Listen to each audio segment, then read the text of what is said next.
దేవునికి మహిమ కలుగును గాక.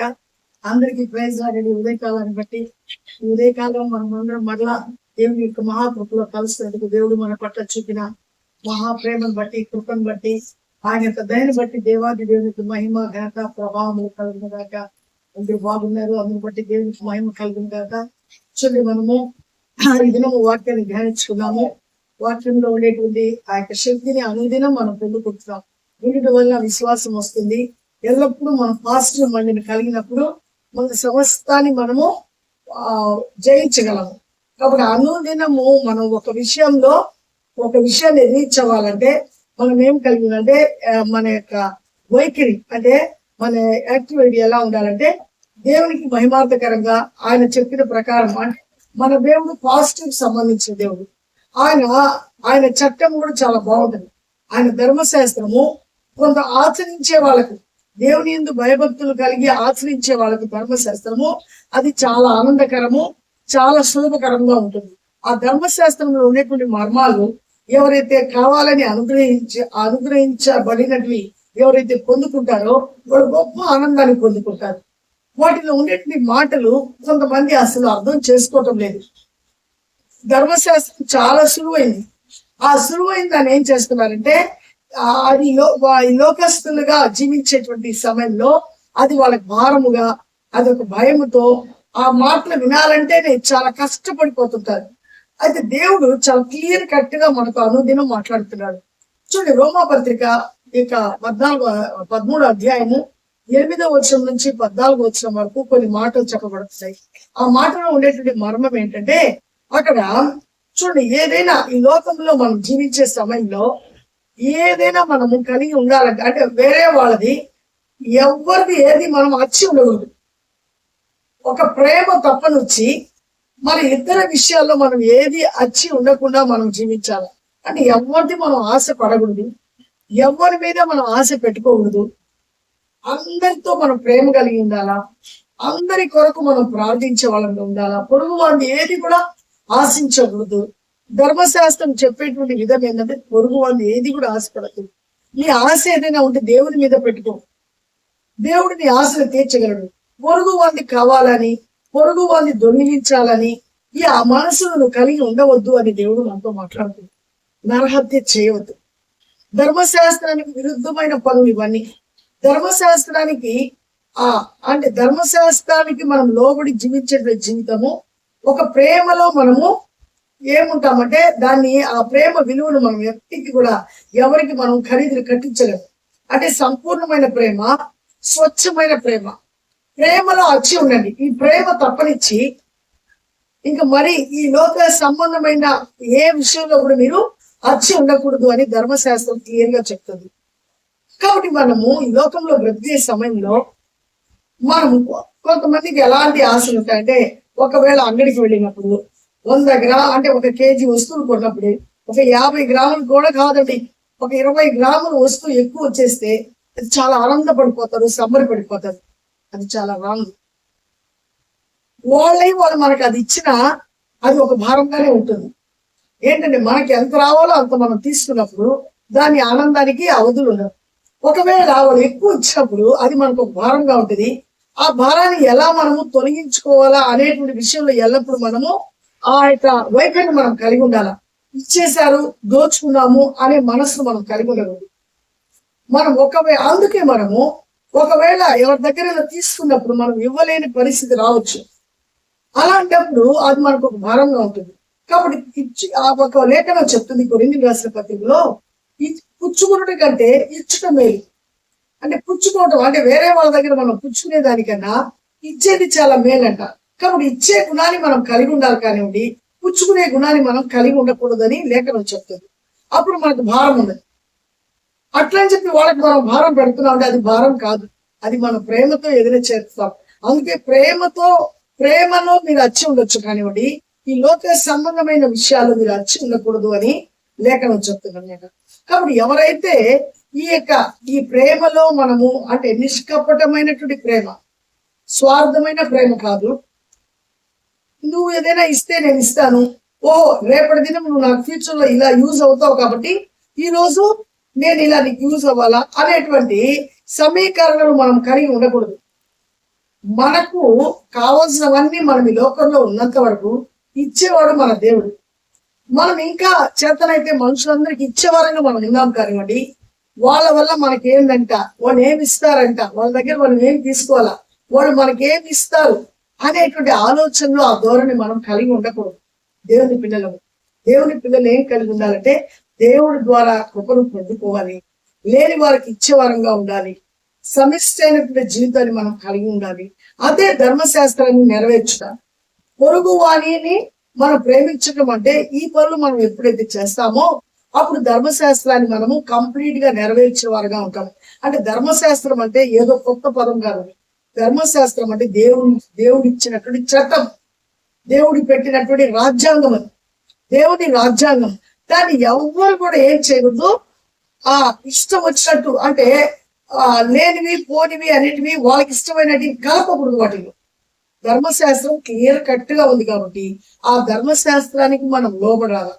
ఆ లోబడటం అంటే మన వల్ల పొరుగు ఈ విధమైనటువంటి కార్యములు ఎప్పుడైతే మనం చేస్తామో అప్పుడు పొరుగు వారికి మన వల్ల ఏ హాని కలగదు. మన వల్ల పొరుగు వారికి ఏం కలుగుతుంది అంటే మేలు కలుగుతుంది. మనం మేలు చేసే వరంగా ఉండాలి. ఎందుకంటే మన దేవుడు మేలు చేసే దేవుడు. ఆయన బిడలంగా అంటే ఎందరైతే ఆయన నామాన్ని అంగీకరిస్తారో వాళ్ళందరూ దేవుని కుమారులు అనబడతారు. అనే దేవుని కుమారులు అనబడుటకు అధికారం పొంది ఉన్నారు అనేటువంటి మాట మన జీవితంలో అది మనకు వర్తించాలంటే మనము కూడా దేవుని యొక్క ధర్మశాస్త్రాన్ని కంప్లీట్ గా మనము చేసే వరంగా ఉండాలి. అంటే పొరుగు వారిని ఆశపడకుండా, పొరుగు వారికి ఇబ్బందికరంగా ఉండకుండా చేతనైనంత వరకు మనం మేనేజ్ చేయాలి. ఏదైనా కోపం వచ్చిందా, ఏదైనా బాధ వచ్చిందా ముందే అడిగేసేయాలా, అడిగి కంప్లీట్ చేసేలా. ఆ భారాన్ని పెట్టుకొని అది ఒక కక్షగా ఒక కార్పణ్యంగా చేసుకొని దాన్ని వేయని పోరాటి చేసి దాని గురించి తర్జన భర్జనలు అయిపోయి మన సమయాన్ని అంతా వేస్ట్ చేస్తూ ఉంటుంది. ఇదంతా అపవాది చేసేటువంటి పని. కాబట్టి మనము ఎప్పటికప్పుడు క్లియర్ అయిపోవాలి. డ్రైనేజ్ చూద్దాం, చూడండి. డ్రైనేజ్ ఏం చేస్తుంటారు, ఆ డ్రైనేజ్ లో కొంచెం ఏదైనా ఆటంకం పడిపోతే అంతా మురికి వాటర్ అంతా అలాగే నిండిపోతుంది. ఎప్పుడైతే క్లియర్ చేస్తే అప్పటికప్పుడు అంతా వెళ్ళిపోతూ ఉంటుంది. అదే విధంగా మన బ్రెయిన్ లో వచ్చేటువంటి లోక సంబంధమైనటువంటి ఆ చెడ్డ మనస్సు, చెడ్డ ఆలోచనలు వెంటనే వాటిని మనము మన దగ్గర నుంచి వాటిని తొలగించుకోవాలి. లేకపోతే అది అలాగే ఉంటే కంపు కొట్టేస్తుంది, చాలా భయంకరమైనటువంటి భారం అయిపోతుంది. కాబట్టి ఆ భారాన్ని మనం పెట్టుకోకుండా ఉండాలంటే దేవుని ధర్మశాస్త్రాన్ని ఖచ్చితంగా మనము అవలంబించాలి. ఆ ధర్మశాస్త్రాన్ని తూచా తప్పకుండా పాటించాలి. ధర్మశాస్త్రము ఏ మాత్రం కష్టమైంది కాదు, అది చాలా సులువైంది. అభ్యసిస్తే దాని మీద మనం లక్ష్యం ఉంచితే అది చాలా సులువైంది. అందుకే ప్రభు యేసుక్రీస్తు చెప్పినట్లు ఆయన అంటే నిన్ను వలె నీ పొరుగు వారిని ప్రేమించని.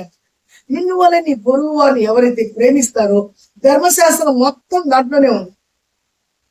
ఇంకా పొరుగు వారిని మనం ప్రేమించేటప్పుడు పొరుగు వారిని ఆశపడము, పొరుగు వారిని దొంగిలించుకోము, పొరుగు వారి మీద అబద్ధ సాక్ష్యం చెప్పము, పొరుగు వారి మీద ఏ విధమైనటువంటి కక్ష కార్పణం కలిగి ఉండము. మనం ఎంతవరకు మనం వాళ్ళతో మేలుకరమైనటువంటి జీవితాన్ని కలిగి ఉంటామో మన వల్ల వాళ్ళు నిర్భయంగా ఉండేటువంటి విధంగా ఉంటారు.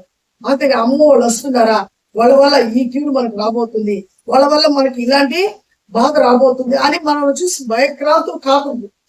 మనల్ని చూసినప్పుడు మనల్ని ఆహ్వానించే విధంగా మన మాట ఎందు, మన చూపు ఎందు, మన చేష్టల ఎందు, మనం ఇచ్చేటువంటి తీరులో దేవునికి మహిమార్థకరంగా ఉండాలి. మనుషుల కొరకు కాదు, మనుషుల మెప్పు కొరకు మనం ఈ లోకంలో బ్రతకూడదు. దేవుని మెప్పు కొరకు మనం బ్రతకాలని ధర్మశాస్త్రం చెప్తుంది. కాబట్టి దేవుని ధర్మశాస్త్రాన్ని ఎవరైతే నెరవేర్చుటకు ఇష్టపడతారో వాళ్ళందరూ దేవుని యొక్క ధర్మశాస్త్రాన్ని పూజ తప్పకుండా పాటిస్తారు. కాబట్టి మనము ఏదైనా అచ్చి ఉన్నాము అంటే ప్రేమను మనం అచ్చి ఉన్నాం. అంతే ఈ లోక సంబంధమైన ఏది అచ్చి ఉండకూడదు. అది ఏదైనా సరే లాక్కునే వరంగా ఉండకూడదు, మనం విప్పుకునే వరంగా ఉండకూడదు, మనం ఇచ్చే వరంగా ఉండాలి. ధారాళమైన మనసు, మన పరలోకమందున్న తండ్రి మన పట్ల ధారాళమైనటువంటి ప్రేమను కలిగి ధారాళంగా అన్ని దయచేస్తున్నాడు. ఆయన ధారాళంగా దయచేసినప్పుడు మనం దేవుని పిల్లలము, మనం ఎలా ఉండాలి, అలాంటి లక్షణాలను మనము కలిగి ఉండాలి. అట్టి కృప దేవుడు మనకు అనుగ్రహించినాడు.